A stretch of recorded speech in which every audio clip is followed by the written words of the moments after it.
পিয়ালির যে কাজকর্ম, পিয়ালি খুব সৎ সরল মেয়ে। ও যেভাবে সব কিছু এড়িয়ে বাধা বিপত্তি, এর মধ্যে ওনার মা মারা গেছেন, বাবা মারা গেছেন, যেভাবে এগিয়ে চলেছে, তাদের সমস্ত চন্দননগরবাসী তার পাশে আছে।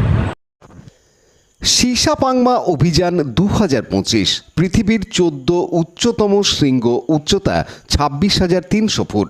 উত্তর দিকে তিব্বত দিয়ে শুরু করতে চলেছি অত্যন্ত জীবন বিদারী ভগ্ন হৃদয় নিয়েই। সাংবাদিক বৈঠকে পিয়ালি জানান, পাহাড় আমার পেশাও না, নেশাও না, একেবারে অস্থি মজ্জায় ঢুকে আছে।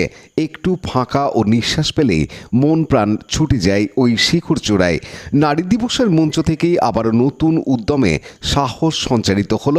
পরপর 15টি শিখর অভিযানগুলির অভিজ্ঞতা এবং ডেথ জোনের ওপর 6টি পর্বত শৃঙ্গ, এভারেস্ট, লোৎসে, মাকালু, ধৌলাগিরি, মানাসলু, অন্নপূর্ণা এবারও এক কিংবদন্তির নমুনা রাখবে অভিনব পদ্ধতি প্রয়োগ করে এই ডেথ জোন পর্বত শৃঙ্গদয়ে। অসংখ্য মানুষের ভালোবাসার যে মণিহার আমার কাছে গচ্ছিত রেখেছেন, তার প্রতি সম্পূর্ণ শ্রদ্ধা রেখে এই অভিযান। কলকাতা প্রেস ক্লাবে সাংবাদিক বৈঠকে পিয়ালি বসাকের সঙ্গে উপস্থিত ছিলেন বিশিষ্ট সমাজসেবী ও তথা আইনজীবী উজ্জ্বল চক্রবর্তী। উপস্থিত ব্যক্তিদের সংবর্ধনা দেয়া হয় পরিধি ছাড়িয়ে পাবলিকেশন, স্বেচ্ছাসেবী সংস্থা ও অভিষিপ্ত সংস্থার যৌথ উদ্যোগে। কলকাতা রিজাম সংস্থার ও বন্ধন ব্যাংকের পক্ষ থেকে সাহায্যের হাত বাড়িয়ে দেওয়া হয় পিয়ালিকে। এই অনুষ্ঠানে উপস্থিত ছিলেন অপূর্ব চক্রবর্তী, করুণা প্রসাদ মিত্র, দীপালি সিনহা, মধুমিতা ধূত, বিশিষ্ট সাংবাদিক মলয় সুর সহ বিশিষ্ট ব্যক্তিরা।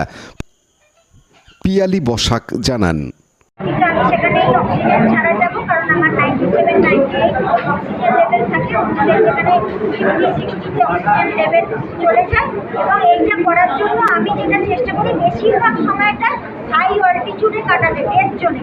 অন্যান্য পর্বতারোহীরা কী করে, তারা উপরে গিয়ে আবার নিচে চলে আসে, নিচে এসে রেস্ট নিয়ে আবার তারা উপরে ওঠে, কিন্তু আমি নিচে এসে কখনো রেস্ট নিই না। আমি যত পারি হাই অল্টিটিউডে ওপরের ক্যাম্পগুলোতে বেশি করে কাটানোর চেষ্টা করি, যাতে আমার বডিটা ওই উচ্চতার সাথে অ্যাক্লিমেটাইজ করা বলে, হাইটের সাথে শরীর মানিয়ে নেওয়া, সেটা আমার হয়ে যায়। তো আমার বিভিন্ন লাংস সেইভাবেই তৈরি হয়ে গেছে। 5-6 বছর বয়স থেকে আমি হিমালয়াতে যাচ্ছি এবং সবাইকার আশীর্বাদ, ভালোবাসা, সাপোর্ট আমি চাই।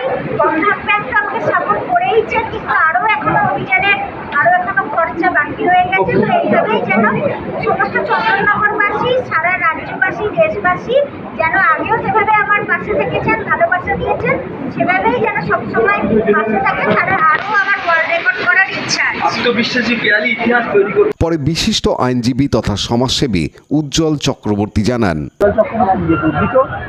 আমাদের সাথে বহু মানুষ আছেন, এখানে মধুমিতাদি আছেন এবং আমাদের যে মৎস্য গবেষক অতীত পাবন হালদার, সমস্ত মানুষের আশীর্বাদ দিয়ে আজকে পিয়ালি বসাক অভিযানে বেরোচ্ছেন। আশা করব উনি সমস্ত বাধা অতিক্রম করে উনি জয় অর্জন করে ফিরে আসবেন। চন্দননগরবাসী হিসেবে সমস্ত মানুষের পক্ষ থেকে আমাদের তার প্রতি শুভেচ্ছা রইল, ভালোবাসা রইল। আমরা তার পাশে সর্বোচ্চভাবে তার পাশে আছি। মধুমিতা ধূত জানান, ছাড়া যে যাওয়াটা, এটা পিয়ালিদি একটা পিয়ালিদি আমার পরিধি ছাড়িয়ে পাবলিকেশন থেকে পরবর্তী পর্যায়ে পিয়ালিদি ঘুরে আসার পর তার অভিজ্ঞতা নিয়ে বই করবো আমাদের পরিধি ছাড়িয়ে পাবলিকেশন থেকে।